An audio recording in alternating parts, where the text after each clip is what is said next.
Let's get started. Story number 1.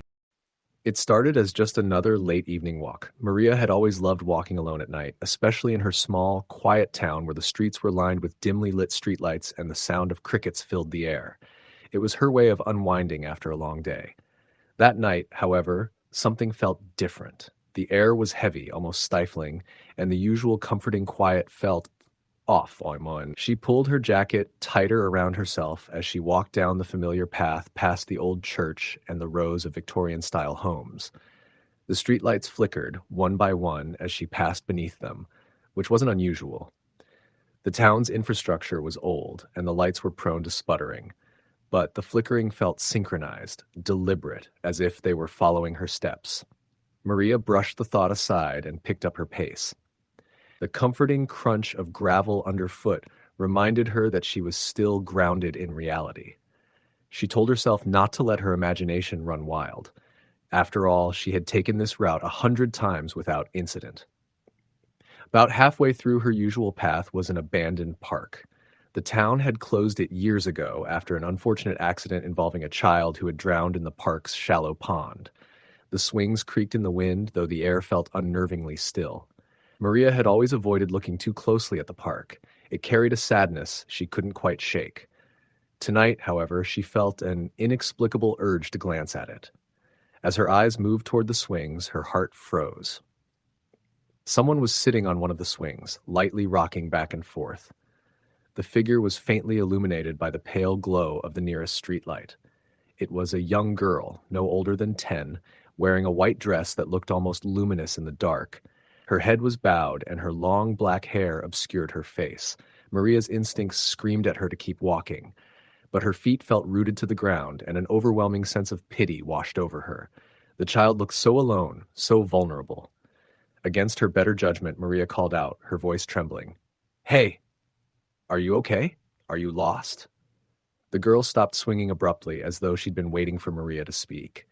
Slowly, she lifted her head, and Maria's breath hitched. The girl's face was pale, unnaturally so, her eyes sunken and hollow. But it wasn't just her appearance that unsettled Maria, it was the expression she wore. A smile, too wide for her small face, stretched her lips. It was a smile that didn't belong to a child. Maria's legs finally obeyed her commands, and she stumbled backward, nearly tripping over her own feet. The girl stood, her movements unnaturally jerky, and began to walk toward her. Maria turned and ran, her heart pounding like a drum in her chest. She didn't dare look back. The path seemed endless, every shadow stretching and shifting as if alive. The comforting yellow glow of the streetlights felt distant, as though she were running through a tunnel that grew darker with every step. She could hear faint footsteps behind her, light and deliberate, as if someone was matching her pace. When she finally dared to glance over her shoulder, the girl was gone. The street was empty, eerily quiet save for the pounding of her heart. Maria slowed her pace, her breaths ragged. She told herself she must have imagined it. Perhaps it had been a trick of the light, or maybe she was just overtired. But as she turned a corner and approached her street, her relief was short-lived. Standing beneath the flickering streetlight near her house was the same girl, her head tilted at an unnatural angle. The grin was still plastered across her face, but now her eyes were fixed on Maria. Maria froze, unsure of what to do. She wanted to scream, to call for help, but her voice seemed caught in her throat. The girl raised a hand and pointed directly at her. "Why did you leave me?" the girl said, her voice small and distant, as though carried by the wind. Maria shook her head, backing away. "I don't know you," she managed to choke out.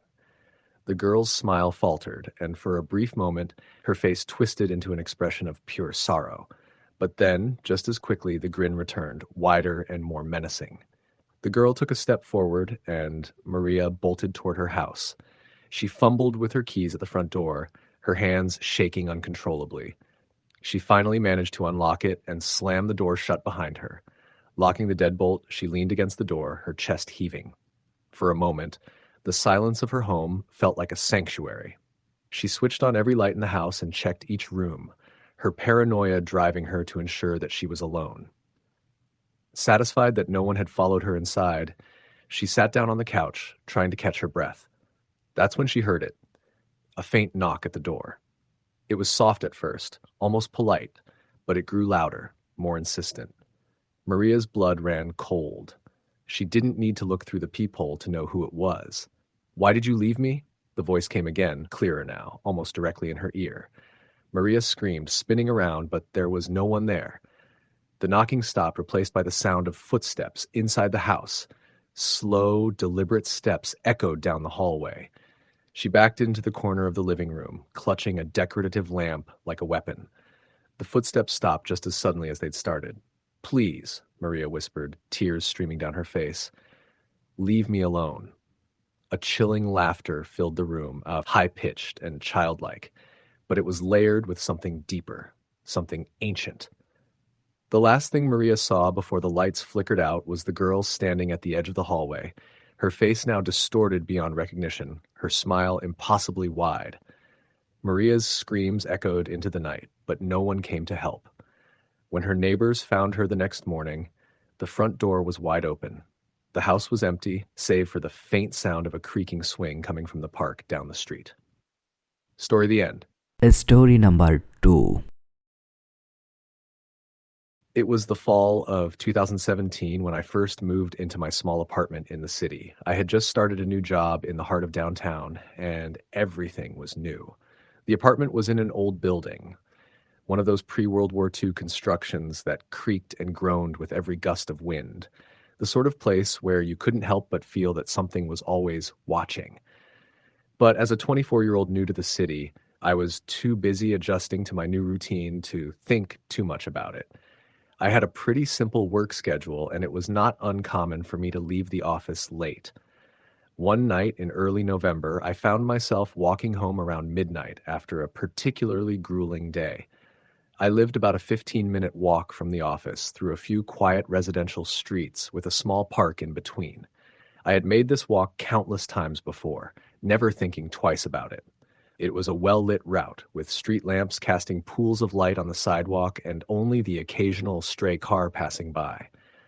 But tonight, there was something different. It had started out like any other walk. I'd passed the same bakery, the same corner store. The rhythmic sound of my boots on the sidewalk, the faint hum of the distant traffic, the rustling of the wind in the trees, it all felt normal, almost comforting. But the further I walked, the quieter it seemed to get.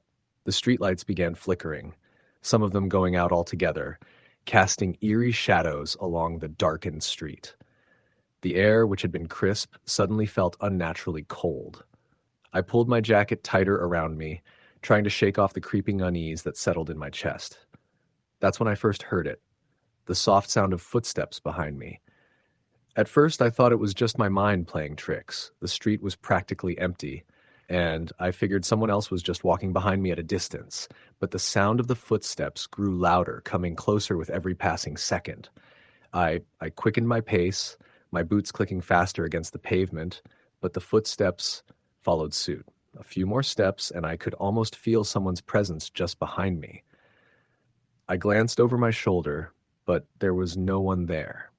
I paused for a moment, trying to gather my thoughts. Maybe it was just a jogger, or someone else out for a late-night walk. But I couldn't shake the feeling that something wasn't right. The cold air around me felt thicker now, as if it was pressing in from all sides. I kept walking, trying to convince myself I was being paranoid, but the footsteps persisted, now much closer, too close. I turned the corner, my heart racing, but the sound of the footsteps still followed. I could hear them clearly now, almost too clearly, echoing off the walls of the buildings that lined the street. The rhythm was off, slightly uneven, not like the steady pace of someone walking behind me.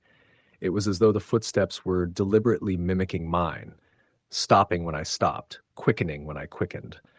I tried to tell myself it was just a figment of my imagination, the result of too many long hours at work and lack of sleep. But the air felt wrong, heavy with a sense of dread that I couldn't shake. My eyes flickered nervously from one shadow to another, and for the first time, I wondered if it would be wise to turn back. But I was so close to home, just a few more blocks. I told myself it was nothing, that I just needed to get to the light of my building. And then, it stopped. The footsteps, which had been so persistent, vanished completely. For a brief moment, I felt a rush of relief, but that relief was short-lived. The stillness that followed was suffocating, as though the night itself had swallowed every sound. I paused, unsure whether to continue or turn around and make a run for it. And then from the silence, I heard it. A voice. Soft, faint, but unmistakable. "Don't turn around." I froze. My breath caught in my throat. I didn't dare look back. My heart hammered against my chest, my body frozen in place. I could hear nothing now, no footsteps, no wind, just my own frantic breathing and the pulse of fear pounding in my ears. I kept walking. Each step felt heavier than the last, my body moving on instinct now, desperate to get home. I didn't look behind me. I didn't dare. But the hairs on the back of my neck stood on end, and I could feel the sensation of being watched. The kind of feeling that crawls under your skin and settles deep in your bones. When I finally reached the last block, the familiar lights of my building flickered into view. My legs felt like jelly, but I forced myself to keep moving forward. I reached the entrance, fumbled for my keys, and hurried inside. I slammed the door behind me, locking it as fast as I could. I leaned against the door, trying to calm my racing heart. The apartment was quiet, and the stillness of the building felt almost peaceful in comparison to the anxiety that had consumed me outside. I let out a breath, a small laugh escaping me as I tried to reassure myself. It was nothing, I told myself. Just my nerves getting the best of me. I went about my usual routine, locking the windows, turning on the lights, but as I made my way through the apartment, I couldn't shake the feeling that something wasn't right. There was an oppressive silence in the air, thicker than it had ever been before. The apartment felt colder than usual, as if the warmth had been sucked out of the room. That's when I heard it again, a soft tapping sound coming from the window. I walked over cautiously, my pulse racing. The apartment overlooked a small courtyard, so there was no real reason for anyone to be at the window, but I opened the blinds anyway, and there, standing just outside, was a figure. It was vague, indistinct, shrouded in shadow. It was as if the night itself had taken on the form of a person. I couldn't make out any details, no face, no features, just the unmistakable presence of something, or someone, standing in the darkness. My heart skipped a beat as the figure seemed to stare directly at me. And then, just as suddenly as it appeared, it vanished. I slammed the blinds shut, stumbling back in shock. My hands were trembling so badly that I could barely hold on to my phone. I called my friend Anna, nearly hysterical, explaining everything. But by the time she arrived, the figure was gone. I didn't walk alone at night after that. Every evening, I found myself looking over my shoulder, haunted by the memory of the footsteps and the voice. To this day, I still can't explain what happened that night, whether it was the stress of the job, exhaustion, or something else entirely. But I know what I felt, I know what I heard, and I'll never forget the way that voice sounded. Don't turn around. Story the end. It was the kind of night that made the hairs on the back of your neck stand on end. The wind howled through the trees like an ancient, restless spirit, and the moon hung high, barely illuminating the dark path in front of me. I had always been the type to enjoy the solitude of a nighttime walk, but tonight felt different. The air was thick with unease, and the silence was too oppressive. I brushed the feeling aside, telling myself it was just my imagination playing tricks. After all, I had walked these same streets 1,000 times before, and nothing had ever happened. But tonight, something felt off. I had been working late at the office, as usual, and had opted to walk home to clear my mind. My apartment wasn't far from the downtown area, just a few blocks through the park, which was normally bustling with people even at night. But tonight, the park was eerily empty, save for a few stray leaves skittering across the pavement in the gusts of wind. I walked faster, hoping to shake the unsettling feeling creeping up my spine. As I made my way deeper into the park, I noticed a figure up ahead. At first, I thought it was just another late-night jogger, but the closer I got, the more I realized something was wrong. The person wasn't moving, standing perfectly still under the large oak tree at the center of the park. I slowed my pace, my footsteps barely making a sound on the gravel path. The figure was dressed in a long coat, its hood pulled low over its face. It stood there unmoving, as if it were waiting for something or someone. I felt a cold shiver run down my back. "Hey," I called out, my voice a little louder than I intended. The figure didn't respond. "Are you okay?" I asked, taking another step closer. There was still no movement, not even a twitch. I stopped a few feet away, my eyes locked on the motionless figure. A strange heaviness settled in the air, and I could feel the hairs on my arms stand on end. Something about the stillness was unnatural, like the person was frozen in time. I reached out a hand, instinctively wanting to shake the person's shoulder to get their attention. But before I could make contact, the figure jerked its head to the side, its eyes glowing faintly in the darkness. A chill ran through me. The eyes were hollow, empty voids, and they seemed to pierce through me as if they could see into my very soul. Without a word, the figure slowly began to walk away, its movements unnervingly smooth, as though gliding across the ground.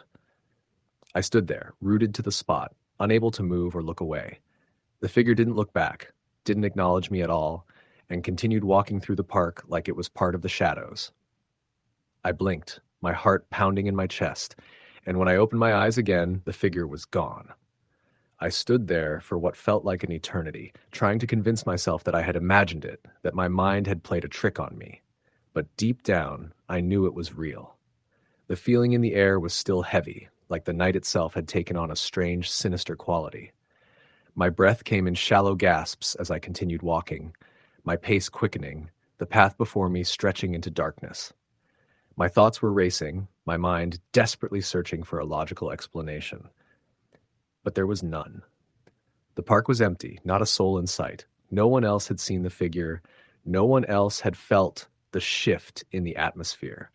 It was as if the entire world had shifted, and I was the only one who could sense it. By the time I reached the end of the park, I was almost running, my heart hammering in my chest. I didn't even want to look over my shoulder for fear of seeing that hooded figure again, watching me from the shadows. The streetlights ahead were comforting, the soft yellow glow providing a sense of safety I desperately craved.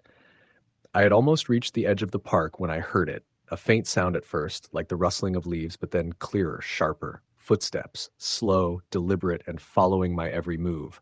I stopped in my tracks, my body frozen with fear. The sound grew louder, closer, until it was unmistakable. Someone or something was following me. I turned around, my breath catching in my throat. The path was still empty, but the footsteps didn't stop.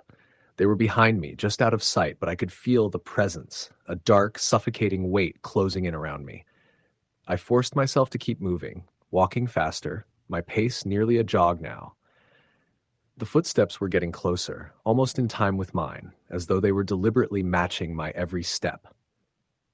I glanced over my shoulder again, my eyes wide with terror. Nothing. The park was still empty, still silent, but I could hear it, feel it.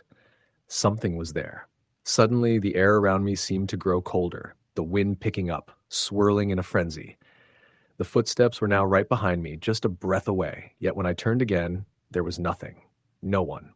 Panic surged through me. I ran, not caring about the sound of my feet slamming against the pavement, not caring about anything but the desperate need to escape. My breath was ragged, my body aching from the sprint, but I couldn't stop. I had to get home. I had to get away.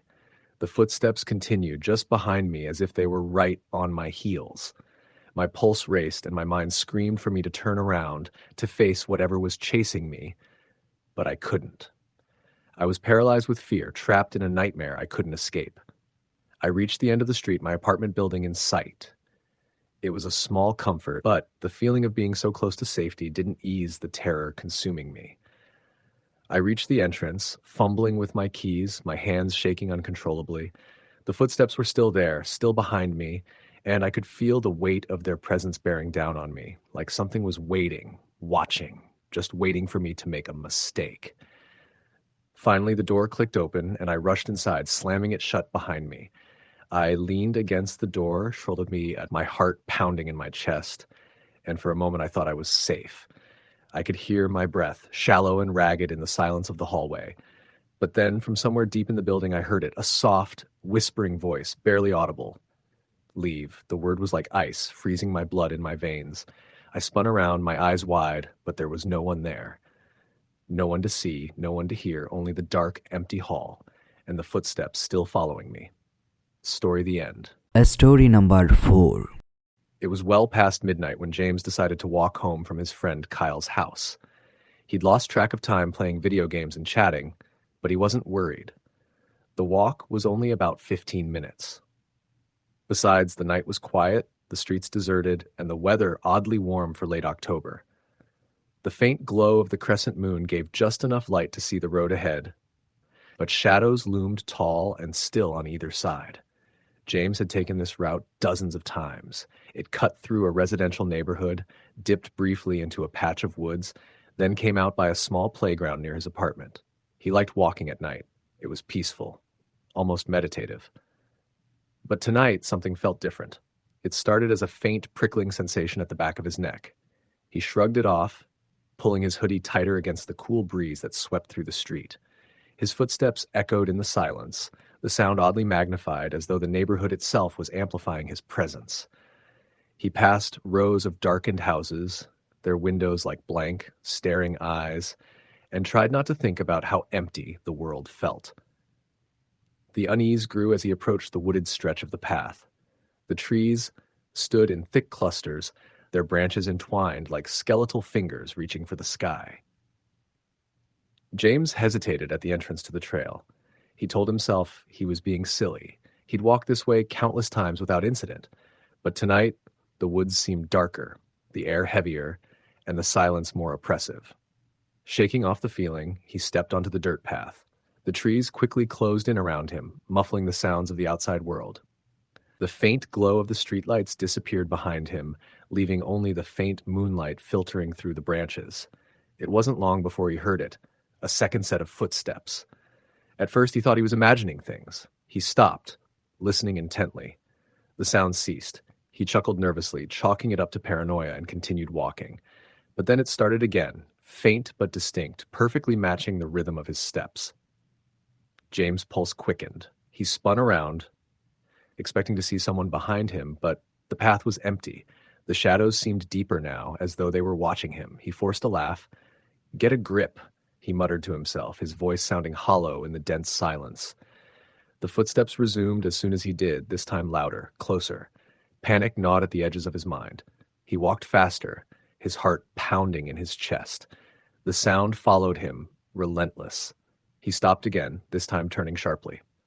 "Hello?" he called out. No response. The path ahead seemed to stretch endlessly, the trees closing in tighter. He felt a cold sweat forming on his brow. Swallowing his fear, he started walking again, this time at a brisk pace. The footsteps quickened to match his. He broke into a run. Branches whipped against his face as he sprinted down the path, the sound of his own ragged breathing mingling with the relentless echo of the phantom footsteps. He could feel it now. Whatever it was, chasing him, gaining on him. He didn't dare look back. The woods seemed to stretch on forever, the trail twisting and turning in ways he didn't recognize. He should have reached the playground by now, but there was no end in sight. Panic gave way to dread as he realized the path was changing, the trees becoming thicker, the air colder, and then he tripped.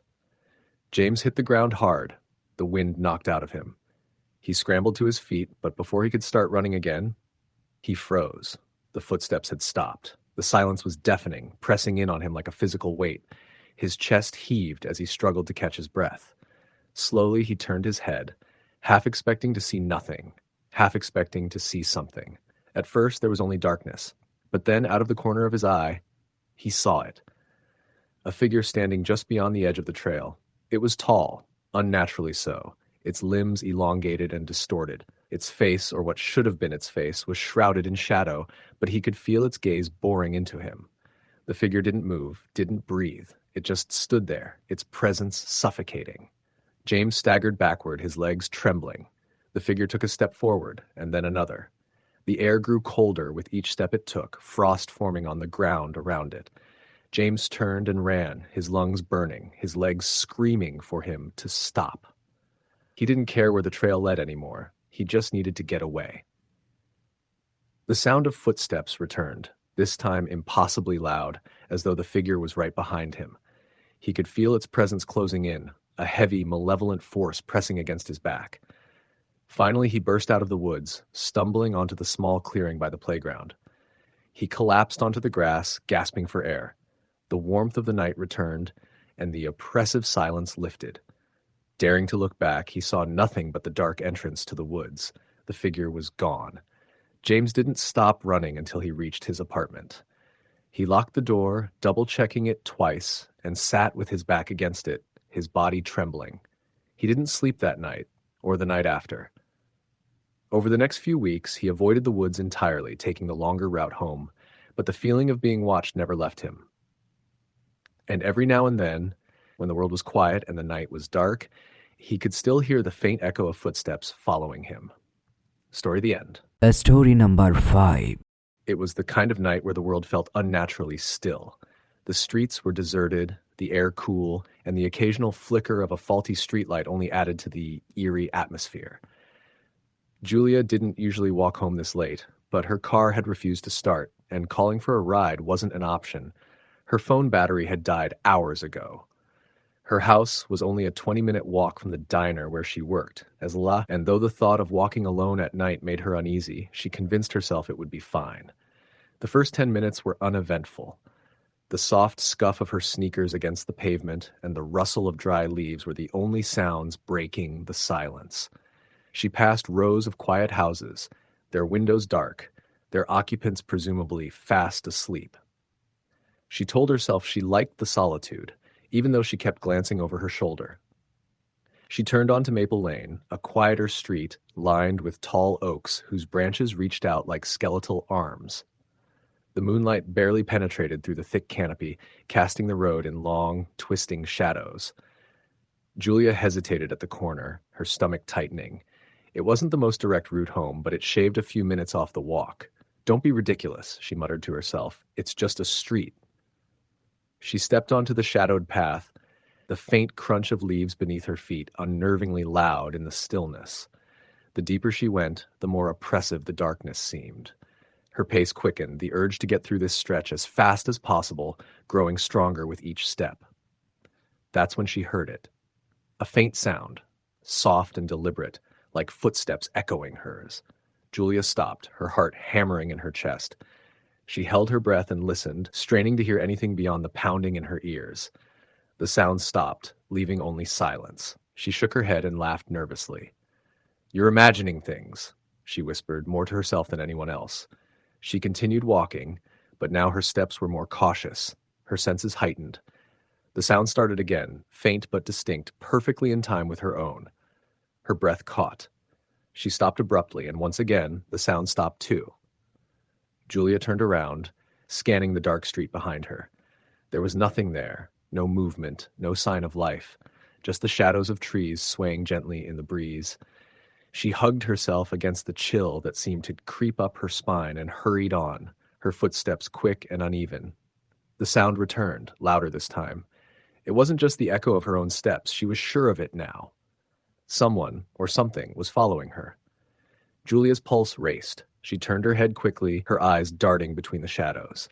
A fleeting shape caught her attention, just on the edge of her vision, a figure standing beneath one of the streetlights, half obscured by the darkness.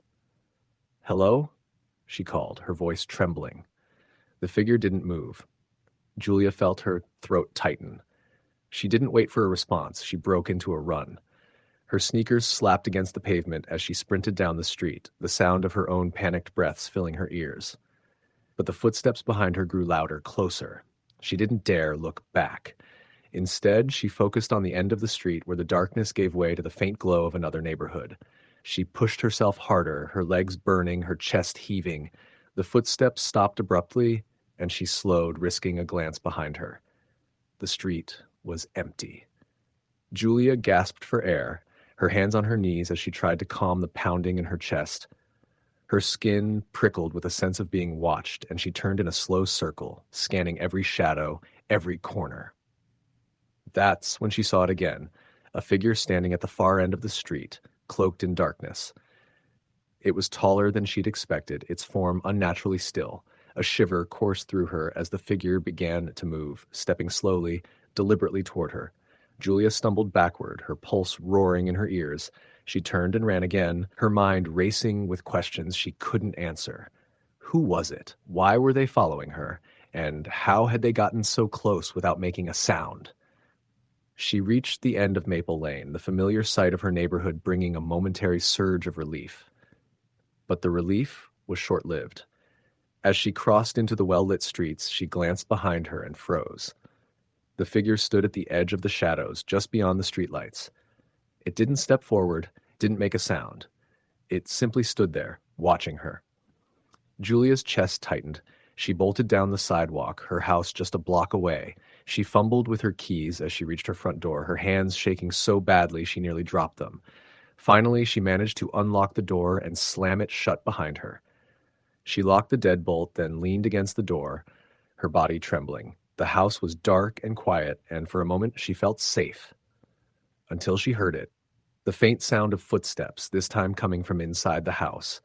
Julia froze, her breath hitching. She turned slowly, her eyes scanning the dark hallway. Her mind raced. Had she forgotten to lock the back door? Was someone already inside? The footsteps grew louder, moving closer. Julia backed away from the door, her heart pounding so hard she thought it might burst. From the shadows of the hallway, the figure emerged. It was closer now, its features still obscured, but its presence was suffocating. It didn't move like a person. It glided, its form shifting and flickering like smoke caught in a breeze. Julia screamed, bolting up the stairs to her bedroom. She slammed the door shut and locked it, her chest heaving as she pressed her back against it. The house fell silent again. She stayed like that for hours, too terrified to move, too afraid to even breathe too loudly. When the first light of dawn filtered through her curtains, she finally dared to open the door. The house was empty. But as she stepped outside, her heart sank. There, on the dew-soaked grass leading up to her front door, were footprints. They weren't hers, and they didn't lead away from the house. Story the end. Story number 6. The night was still, the kind of quiet that presses against your ears and makes you aware of every sound. The narrow road wound through the outskirts of town, lined by trees on one side and a rusty chain-link fence on the other. It was late, and Mia was walking home after staying too long at her friend's house. She had considered calling for a ride, but it wasn't far, just a 20-minute walk, and she liked the solitude. Her sneakers scuffed against the gravel as she moved briskly, her hands stuffed into her jacket pockets. The glow of her phone lit the path directly in front of her, the flashlight app doing little to cut through the dark. The road had no streetlights, just one long stretch of shadows, occasionally interrupted by the moonlight filtering through the trees. It wasn't Mia's first time walking this way at night, but tonight something felt off. She couldn't shake the prickling sensation at the back of her neck, as if someone or something was watching her. She paused for a moment and turned around. The road behind her was empty, just endless darkness. She laughed softly to herself, trying to dispel the unease creeping into her chest. "Get a grip," she muttered, her voice sounding too loud in the silence. She turned back and kept walking. The trees rustled in the wind, their branches swaying like skeletal hands reaching out to her. Mia's pace quickened. She didn't want to admit it, but she was scared. That's when she heard it, a second set of footsteps. At first, she thought it was her imagination. But as she walked, the sound persisted. It wasn't perfectly in sync with her own steps. It lagged, sometimes shuffling, sometimes speeding up. Her breath hitched as she stopped abruptly, and the sound stopped too. She stood frozen, her ears straining to catch anything. Another step, a rustle, anything. But there was nothing, just the hum of distant crickets and the faint rustling of leaves. She turned on her heel, shining her phone's flashlight behind her. "Hello?" she called, her voice trembling. There was no answer. Mia's heart pounded as she tried to convince herself it was just an animal. A raccoon, maybe, or a stray dog. She resumed walking, faster this time, her breath coming in short bursts. The footsteps returned. They were louder now, closer. She dared not look back, fearing what she might see. Her mind raced. Could someone be following her? The road was deserted. There was no one out here at this hour. As she neared a bend in the road, she finally summoned the courage to turn around again. Her flashlight swept over the dark trees, the fence, the empty road. Nothing. But just as she was about to turn back, she caught a glimpse of movement at the edge of the light. A figure. It was standing just at the edge of the road, partially hidden by the trees. Mia's heart leaped into her throat. She could make out a vague silhouette, a person, but their posture was unnatural. They stood slightly hunched, their head tilted at an odd angle. "Who's there?" she shouted, trying to sound braver than she felt. The figure didn't respond. It didn't move. She backed away, her flashlight still pointed toward the trees. As she stepped backward, her foot landed on a twig, and the sharp crack echoed through the air. That was when the figure moved. It didn't walk or run. It lurched forward, like a marionette being dragged by invisible strings. Mia screamed and turned to sprint down the road, her phone shaking in her hand as she clutched it like a lifeline. The footsteps behind her grew louder, faster, but they didn't sound right. They weren't the rhythmic thud of running. They were irregular, scraping against the gravel as though whatever was following her didn't know how to run properly. She spotted a small clearing up ahead, where the road opened into an intersection. There was a single streetlight there, its yellow glow like a beacon in the darkness. Mia ran toward it, her lungs burning, her legs threatening to give out. She reached the light and stopped, turning to face the road behind her. Nothing. The road was empty again. The trees swayed in the breeze, their branches whispering secrets she couldn't understand. Mia doubled over, gasping for air. "Just keep going," she whispered to herself, clutching her chest. She wanted to believe it was over, that whatever she'd seen, or thought she'd seen, was gone. But then she noticed something strange. The air around her felt heavy, almost suffocating. The usual nighttime sounds, the crickets, the rustling leaves, were gone. The silence was deafening.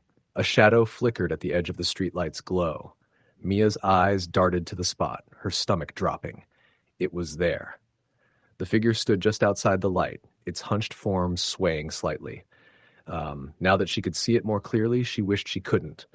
Its limbs were too long, its neck bent at an unnatural angle. Its face was obscured by shadows, but its eyes glowed faintly, like dim embers. Mia stumbled backward, her voice caught in her throat. The figure stepped closer, its movements jerky and deliberate. "Stay back!" she screamed, holding her phone out as if it could somehow protect her. The figure stopped at the edge of the light, as though it couldn't cross into the circle of brightness. For a moment, they stood there, staring at each other. Mia's mind raced. She didn't know what it was or what it wanted, but every instinct screamed at her to run. Slowly, she began to edge away, keeping her eyes locked on the figure. It didn't move, but she could feel its gaze following her. Then, without warning, the streetlight flickered. "No," she whispered, panic rising in her chest. The light flickered again, longer this time, plunging her into darkness before sputtering back to life. Each time it went out, the figure was closer. The third time the light went out, it didn't come back on. Mia turned and ran blindly, her phone's flashlight barely cutting through the darkness. The road felt endless, and the sound of the footsteps behind her grew louder, closer. She didn't know how long she ran. It felt like hours, though it could have been minutes. Finally, she saw the faint outline of her neighborhood up ahead, the comforting glow of porch lights and the distant hum of a car engine. She burst onto her street, tears streaming down her face, and didn't stop running until she reached her front door. Fumbling with her keys, she unlocked the door and slammed it shut behind her, locking every bolt. She collapsed onto the floor, sobbing, her entire body shaking. For hours, she sat there, waiting for some sign that it had followed her. But the house remained quiet, and eventually, exhaustion overtook her. The next morning, she woke up on the floor, sunlight streaming through the windows. She wanted to believe it had been a nightmare, a figment of her imagination. But when she stepped outside, she froze. On the sidewalk in front of her house, etched into the concrete, were long, jagged scratch marks, like someone or something had been waiting for her. Story number 7. It was a crisp autumn evening when Claire decided to walk home from her friend Mia's house. They'd spent the night catching up, sharing stories, and losing track of time. By the time Claire checked her watch, it was well past midnight. Mia had offered to call a cab, but Claire declined. Her apartment was only a 20-minute walk, and the cool air seemed inviting after hours of laughter and warm tea. The streets were quiet as Claire set off, the soft glow of streetlights casting long shadows across the pavement. The neighborhood felt safe, familiar, and the gentle rustle of leaves in the breeze gave the night an oddly soothing quality. The first few blocks passed without incident. Claire's footsteps echoed in the stillness, their rhythm steady and reassuring. She hummed softly to herself, her breath forming faint clouds in the chilly air. But as she turned onto Sycamore Lane, a shortcut she often took, something shifted. The street was darker than she remembered, the trees lining it densely packed, their branches arching overhead like a canopy. The single streetlight at the far end flickered weakly, casting uneven pools of light that barely reached the sidewalk. Claire hesitated. For a moment, she considered taking the longer route, but she brushed the thought aside. She'd walked this way dozens of times before. There was no reason to be nervous now. She stepped onto the quiet street, her footsteps suddenly sounding louder against the cracked pavement. The shadows stretched longer here, twisting and shifting with every flicker of the streetlight. Claire told herself it was just her imagination, but she couldn't shake the feeling that the darkness was somehow heavier, pressing in around her. About halfway down the street, she heard it. A faint sound, distant but unmistakable. Footsteps. Claire stopped abruptly, her ears straining against the silence. The sound stopped too. She glanced over her shoulder, her eyes scanning the empty street behind her. Nothing. Shaking her head, she forced a laugh. "Get a grip, Claire," she muttered under her breath, quickening her pace. The footsteps returned, louder now, keeping perfect time with hers. She stopped again, her heart pounding. This time, she didn't turn around immediately. Instead, she stood frozen, listening. The sound stopped once more, leaving only the faint rustle of leaves in the wind. Gathering her courage, Claire spun around. The street was empty. Her breath came in shallow gasps as she scanned the shadows, her eyes darting from one dark corner to another. But there was no one there. Just the silent trees, the flickering streetlight, and the endless stretch of empty pavement. Claire's fingers tightened around the strap of her bag as she turned back and resumed walking, her steps faster now, more purposeful. The sound of footsteps returned almost immediately, louder and closer than before. "Who's there?" she called, her voice trembling. No answer. Her pulse quickened and she broke into a jog, her eyes fixed on the flickering streetlight at the end of the block. She didn't dare look back again. The sound of footsteps quickened to match her pace, the rhythmic thud growing louder with every step. She reached the end of the street, her chest heaving as she stumbled into the light. For a brief moment, she felt a flicker of relief until she glanced back. At the far end of Sycamore Lane, just beyond the edge of the light, a figure stood. It was too far away to make out any details, but its silhouette was unmistakable, tall, thin, and motionless. Claire's stomach tightened as the figure took a single step forward, its movements slow and deliberate. She didn't wait to see what would happen next. She turned and ran. The streets blurred around her as she sprinted, her breath coming in ragged gasps. She didn't know where she was going. She only knew she needed to get away. The sound of footsteps followed her, relentless, pounding in perfect time with her own. Claire turned corner after corner, her sense of direction completely abandoned in her panic. Her legs burned, her lungs screamed for air, but she didn't dare slow down. Finally, she rounded a corner and saw the familiar outline of her apartment building in the distance. Relief surged through her, giving her the strength to push forward. She reached the front door, fumbling with her keys as her hands trembled. The sound of footsteps had stopped, but the sense of being watched remained, a heavy weight pressing down on her. She glanced over her shoulder one last time before stepping inside. The street was empty. Claire locked the door behind her, leaning against it as she tried to catch her breath. The silence of her apartment was almost deafening, but it was a welcome relief after the nightmare outside. She double-checked the locks, then closed all the curtains before collapsing onto the couch. Her heart was still racing, but she told herself it was over. Whatever had followed her was gone. But as the minutes passed, the sense of unease grew. The apartment felt colder than usual, the air heavy and still. Claire tried to shake off the feeling, telling herself it was just the aftermath of her panic. And then she heard it, a faint, deliberate creak. It came from the hallway just outside her living room. Claire froze, her breath catching in her throat. She strained to listen, her ears picking up the soft, rhythmic sound of footsteps, this time inside her apartment. Her mind raced. Had someone followed her inside? Was it possible she hadn't locked the door as tightly as she thought? The footsteps grew louder, closer. Claire grabbed the nearest object, a heavy book from the coffee table, and held it tightly in her hands. Her legs trembled as she stood, her eyes fixed on the dark hallway. "Who's there?" she called, her voice shaking. No response. The footsteps stopped, and the silence that followed was worse than the sound. She stepped forward cautiously, her grip on the book tightening. Her hand reached for the light switch on the wall, her fingers fumbling in the darkness. The hallway lit up, but it was empty. Relief flooded her for a moment until she noticed something that made her blood run cold. The front door, the one she had locked and checked twice, was standing wide open. The night air blew in, chilling her to the bone. She stepped toward the door slowly, her eyes darting around the room, every shadow suddenly menacing. Before she could reach it, a sound behind her made her spin around. A faint whisper, so soft she couldn't make out the words. Her heart slammed against her ribs as she backed away, her hands shaking so badly she dropped the book. The whisper grew louder, more insistent, like a chorus of voices overlapping and filling the room. And then she saw it. A shadow moved across the far wall, not cast by anything in the room. It was tall and formless, shifting and writhing as though alive. Claire's legs buckled, and she stumbled backward through the open door, falling onto the cold pavement outside. The whispering stopped abruptly, and when she looked up, the shadow was gone. The apartment was silent once more, its dark interior giving no sign of the terror she just experienced. Claire didn't go back inside that night. She sat on the curb until the sun rose, her body trembling, her mind racing. She moved out of the apartment the following week. But no matter where she went, she couldn't shake the feeling that something was still watching her. And sometimes, late at night when the world was quiet, she would hear them again.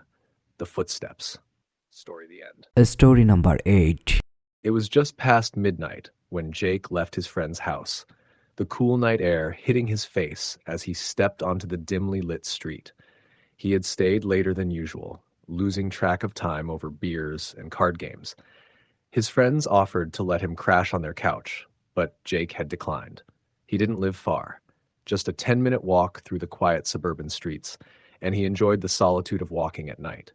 The streets were empty as usual, with most houses already dark, their residents long asleep. The only sounds were the faint rustling of leaves and the soft hum of a distant car engine. Jake slipped his hands into his jacket pockets and began walking, his sneakers crunching softly against the pavement. He always took the same route home, down Maple Avenue, a quick shortcut through a narrow alley, then 2 blocks down until his street came into view. The alley had always given him an eerie feeling, but he brushed it off as irrational. It was just a small, poorly lit passage between 2 brick buildings. As he approached the alley that night, something made him hesitate. He couldn't explain it, but the air seemed colder here, the silence heavier. Jake laughed at himself and shook his head. "Don't be stupid," he muttered, stepping into the alley. The alley stretched about 50 feet, the dim light from a single flickering bulb overhead barely illuminating the way. Jake kept his head down, his footsteps echoing off the brick walls. Halfway through, he thought he heard something, a faint shuffling sound behind him. He stopped and turned around, his eyes straining to see past the shadows. The alley was empty. Jake let out a nervous chuckle, annoyed at himself for being jumpy. He resumed walking, but the sound came again, this time louder, closer. It was the distinct shuffle of feet against concrete.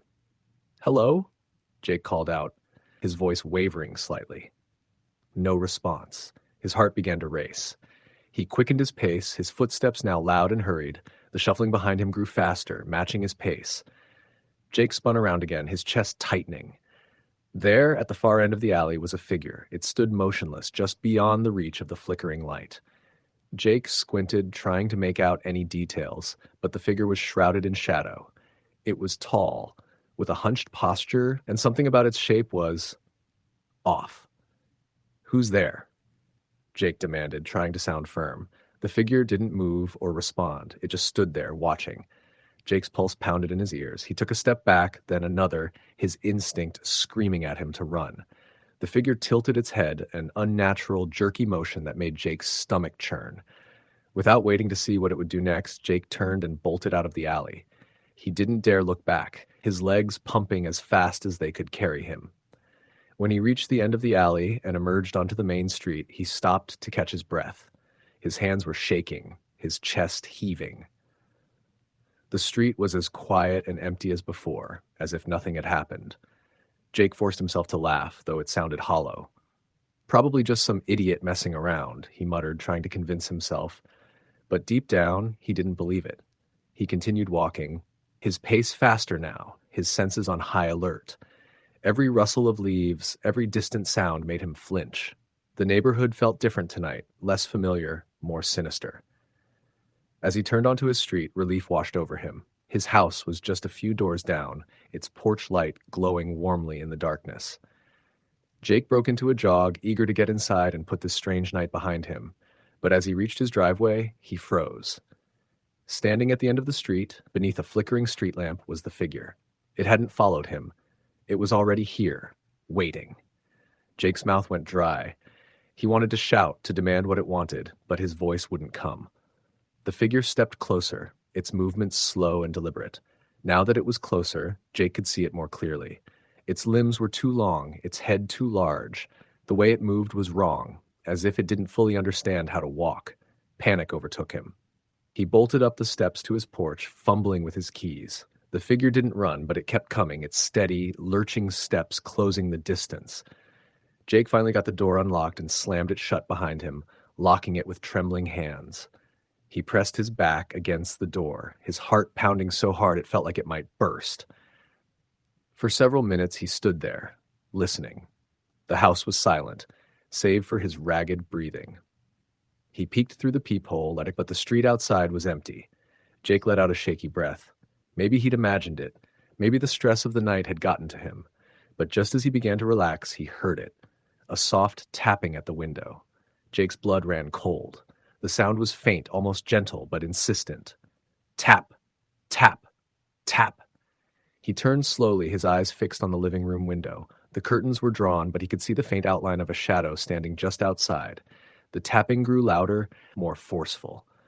Jake took a step back, then another, his mind racing.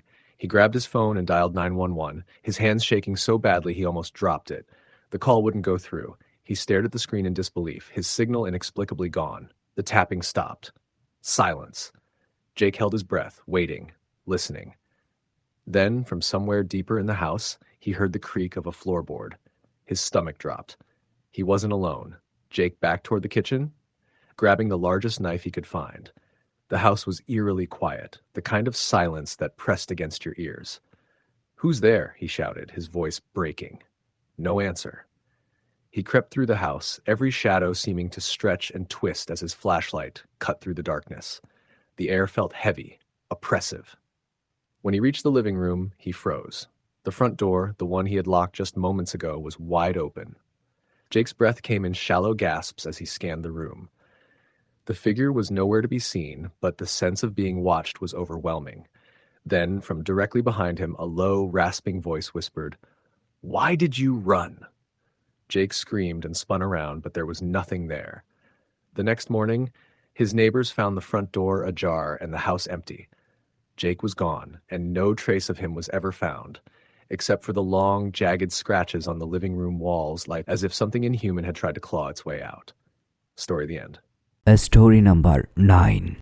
It was late October, the air brisk with the scent of fallen leaves and distant wood smoke. Ethan had just finished an exhausting shift at the cafe downtown. His coworkers had offered him a ride, but he declined, feeling the need to clear his head with a walk. It wasn't the first time he'd walked home late at night, and the quiet streets of his small town always felt safe enough. He followed his usual route, past the row of shuttered shops on Main Street, across the old stone bridge that arched over the creek, and then onto Cherrywood Lane. It was the final stretch before his apartment, and while it was lined with dense trees on both sides, it had always been peaceful. Tonight, though, something felt off. As Ethan turned onto Cherrywood, he immediately noticed how still everything was. No rustling of leaves, no chirping of crickets, just an unsettling silence. The streetlights seemed dimmer than usual, their glow barely cutting through the darkness. He shook off the creeping unease, convincing himself it was just fatigue. He adjusted his scarf, buried his hands deeper into his coat pockets, and quickened his pace. But after only a few steps, he heard it, a faint sound behind him. Footsteps. They were distant at first, muffled, but unmistakable. Ethan slowed his pace and glanced over his shoulder. The street was empty, just the usual stretch of pavement, disappearing into shadows. Relax, he muttered to himself, forcing a nervous chuckle. It was probably just an echo or a small animal rustling in the underbrush. But as he started walking again, the sound returned, closer this time. His heart began to race, a bead of sweat forming on his temple despite the cold. He stopped abruptly, his ears straining. The footsteps stopped too. Ethan turned, his eyes scanning the empty street. "Hello?" he called out, his voice echoing faintly. No response. The wind picked up, rustling the branches overhead, but it wasn't enough to mask the chill that crawled up his spine. He forced himself to keep moving, each step feeling heavier than the last. The footsteps returned, louder now, perfectly matching his own. He didn't dare stop again. He told himself it was just paranoia, an overactive imagination fueled by exhaustion. But deep down, he knew better. As he passed under one of the dim streetlights, he caught a flicker of movement out of the corner of his eye. He froze, his breath catching in his throat. Slowly, he turned his head. Standing just beyond the edge of the light was a figure. It was tall, its features obscured by the shadows, but there was something profoundly wrong about the way it stood, its posture unnaturally rigid, its head slightly tilted as if observing him. Ethan's mouth went dry. "Who are you?" he called, his voice trembling. The figure didn't respond. It didn't move. It just stood there, watching. Ethan backed away, his legs trembling. "Stay back," he shouted, his voice breaking. Still, the figure remained motionless. Without another thought, Ethan turned and bolted down the street. The sound of his pounding footsteps filled the air, but he could still hear it, the steady, deliberate rhythm of another set of footsteps following close behind. He didn't dare look back. The street seemed to stretch endlessly, the shadows growing darker, deeper. His chest burned, his breath coming in ragged gasps, but he kept running, his desperation driving him forward. Finally, he saw it, the faint glow of his apartment building at the end of the lane. Relief surged through him, giving him the strength to push harder. He reached the building's front door, fumbling with his keys, his hands shaking so badly he nearly dropped them. He managed to unlock the door and stumbled inside, slamming it shut behind him. For a moment, he stood there, his back pressed against the door, his heart racing. The silence was deafening. Ethan peered through the peephole, his breath fogging the cold glass. The street outside was empty. He let out a shaky laugh, running a hand through his sweat-dampened hair. "Get a grip," he whispered. "It's over." But as he turned to head up to his apartment, he heard it again. Footsteps. They weren't outside this time. They were inside the building. Ethan froze, his blood turning to ice. The sound echoed faintly from the stairwell, growing louder with each passing second. He backed away from the door, his eyes fixed on the dark hallway leading to the stairs. His mind raced, trying to make sense of what was happening. The footsteps slowed, then stopped altogether. "Hello?" he called out, his voice barely above a whisper. No answer. His legs felt like lead as he edged toward the hallway, his body trembling. He reached for the light switch, his fingers brushing against the cold plastic. The bulb flickered weakly before plunging the hallway into darkness. Ethan's heart hammered in his chest as he stumbled backward. He fumbled for his phone, but his shaking hands dropped it, the device clattering loudly against the tiled floor, and then he saw it. At the top of the stairs, a shadowy figure emerged, its form impossibly tall, its movements unnervingly smooth. Ethan's breath caught as the figure began to descend, one slow, deliberate step at a time. Panic overtook him, and he scrambled for the door, wrenching it open and bursting back onto the street. He didn't stop running, didn't look back until he reached the brightly lit gas station 2 blocks away. He collapsed onto the curb, gasping for air, his entire body trembling. The clerk inside noticed him and rushed out. "Hey, are you okay?" Ethan tried to speak but couldn't find the words. He glanced back down the street toward his apartment building, half expecting to see the figure standing there. But the street was empty, bathed in the soft glow of streetlights. He never went back to that building. Months later, he heard a story from a former neighbor about a man who had been found dead in the stairwell years ago, an unsolved case that the police had quietly closed. But Ethan didn't need an explanation. He knew what he'd seen, and even now, on quiet nights when he's walking home, he sometimes hears it again. The footsteps. Story the end. Story number 10. It was late October, the kind of chilly autumn night where the cold air bites at your face, and the streets are eerily quiet. Laura regretted leaving her best friend Tina's house so late, but the conversation had been too good, and the coffee had been too strong. She had offered to call a ride, but Tina lived just a few blocks away, and Laura had convinced herself the walk would be quick and harmless. The streets were empty, the only light coming from scattered street lamps, their glow barely penetrating the darkness. She pulled her scarf tighter around her neck and walked briskly, the sound of her boots against the pavement the only noise in the still night. The familiar path that usually felt so ordinary now felt unnervingly desolate. As she turned onto the next block, she noticed how quiet everything had become. The usual nighttime sounds. Distant cars, barking dogs, rustling leaves were absent. Her own footsteps seemed to echo unnaturally loud, as if the world were amplifying her presence. She laughed nervously to herself. "Get it together, Laura," she muttered. The shortcut through an older part of town was always her go-to. It shaved a solid 5 minutes off her walk. The houses on this street were old and tightly packed, their windows darkened and their yards overgrown. She'd walked this way plenty of times during the day, but tonight, the narrow sidewalk bordered by looming hedges felt claustrophobic. Halfway down the block, she heard it, a faint sound behind her, like the soft scrape of a shoe against the pavement. Laura froze mid-step, her breath catching in her throat. She turned her head slowly, scanning the empty street behind her. Nothing. She laughed again, shakily this time. It was probably just a squirrel, or maybe the wind. The air felt colder now, almost biting. She quickened her pace, but the sound came again. It was subtle, like someone trying to match her steps without being noticed. She stopped abruptly, and the sound stopped too. Her heart thudded painfully in her chest. "Hello?" she called out, her voice trembling. Silence. Laura turned and began walking faster, resisting the urge to break into a run. Her mind raced with rational explanations. Maybe someone was out for a late-night walk like her. Maybe it was just her imagination. She rounded the corner and glanced over her shoulder. For a split second, she thought she saw movement, a shadow shifting near the edge of the last street lamp's glow. But when she looked closer, there was nothing there. Her hands were shaking now, the cold and fear seeping into her bones. She tried to focus on her breathing, tried to calm herself. She was only a few blocks from home. She could make it.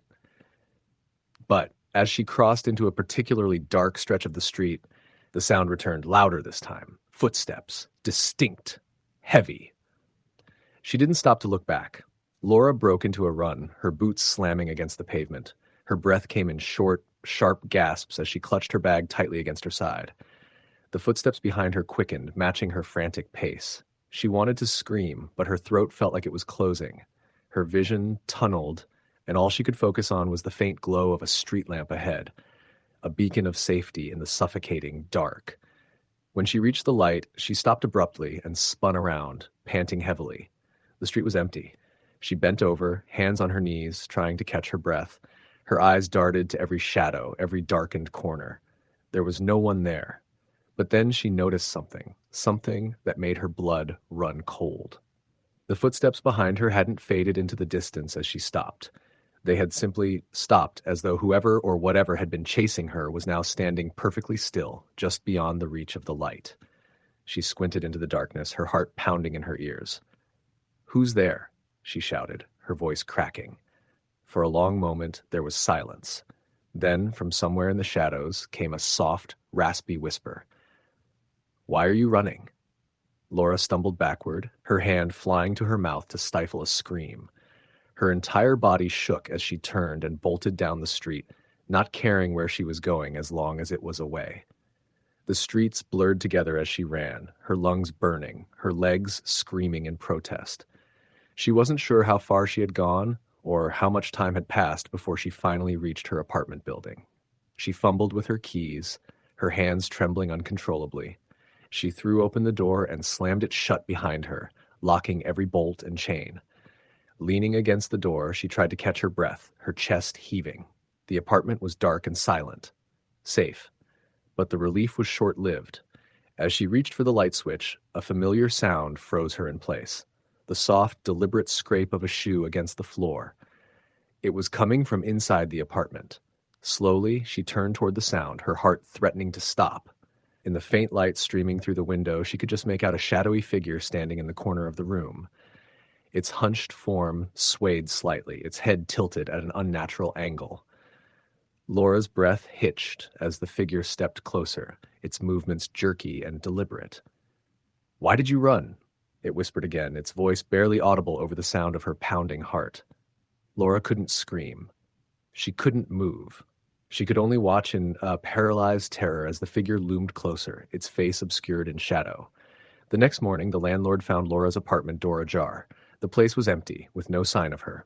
But in the corner of the room, etched into the wall, were 4 deep, jagged scratches, as though something had clawed its way out. Story the end. Story number 11. The night was cold and damp, the kind that seeped into your bones no matter how many layers you wore. Lucy had stayed late at her friend Jenna's house, helping her study for an important exam. By the time she left, it was almost midnight. Jenna had offered to call her a cab, but Lucy declined. It was only a 15-minute walk home, and the quiet streets of her small town had always felt safe. Besides, she liked walking at night. It gave her time to clear her head. The streets were empty as she set off, her footsteps echoing faintly against the pavement. The orange glow of the streetlights created pools of light, but the spaces in between seemed unnaturally dark. Lucy hugged her coat tighter around her and adjusted the strap of her bag. As she walked, she noticed how still everything was. There was no breeze, no rustling of leaves, not even the distant hum of traffic. The quiet was unnerving, but she brushed it off. The town was always sleepy this late. She turned onto Birchwood Avenue, a narrow street lined with tall, overgrown trees. It was a shortcut she often took, though tonight it seemed darker than usual. The canopy of branches above blocked out most of the light, casting strange, shifting shadows across the ground. Halfway down the street, she heard it. Footsteps. They were faint, almost imperceptible, but they were there. Lucy stopped and listened, her heart thudding in her chest. The sound stopped too. She glanced over her shoulder, but the street behind her was empty. "Hello?" she called out, her voice trembling slightly. The silence that followed was oppressive, as though the night itself was holding its breath. Shaking her head, Lucy forced a laugh. "Get a grip," she muttered to herself and kept walking. But as soon as she started moving, the footsteps returned. This time they were louder, closer, and perfectly in sync with hers. Lucy stopped again, spinning around quickly. The street was still empty, the shadows unchanged. "Who's there?" she demanded, her voice echoing down the deserted street. No answer. The hairs on the back of her neck stood on end as she started walking again, faster this time. The footsteps followed, matching her pace. Lucy's pulse quickened. She could feel the weight of unseen eyes on her, a presence just out of sight. She fought the urge to run, telling herself that it was probably nothing, a stray animal maybe, or her imagination playing tricks on her. But the footsteps didn't stop. She reached the end of Birchwood Avenue and turned onto Elm Street, a wider road with fewer trees. The streetlights here were brighter, their glow spilling across the pavement, but the feeling of being watched didn't go away. Lucy glanced over her shoulder again. For a moment, she thought she saw something. A dark shape just at the edge of the light, but when she blinked, it was gone. Her heart pounded as she quickened her pace, the sound of her own footsteps now drowned out by the phantom ones behind her.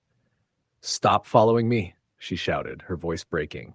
The footsteps stopped. Lucy froze, her breath coming in short, panicked gasps. She turned slowly, her eyes scanning the empty street, and then she saw it.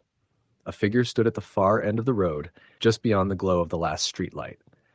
It was tall and thin, its features obscured by shadows.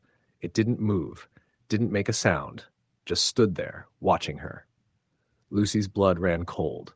She turned and bolted, her bag bouncing against her hip as she ran. She didn't care how ridiculous she looked. She just needed to get away. Her apartment was only a few blocks away, but it felt like an eternity before she reached it. She fumbled with her keys, her hands trembling so badly she could barely get the door open. When she finally did, she slammed it shut behind her, locking it and sliding the chain into place. She leaned against the door, trying to catch her breath, her chest heaving. The apartment was silent, the only sound her own ragged breathing. For a moment, she felt safe, and then she heard it. A faint, deliberate knock on the door.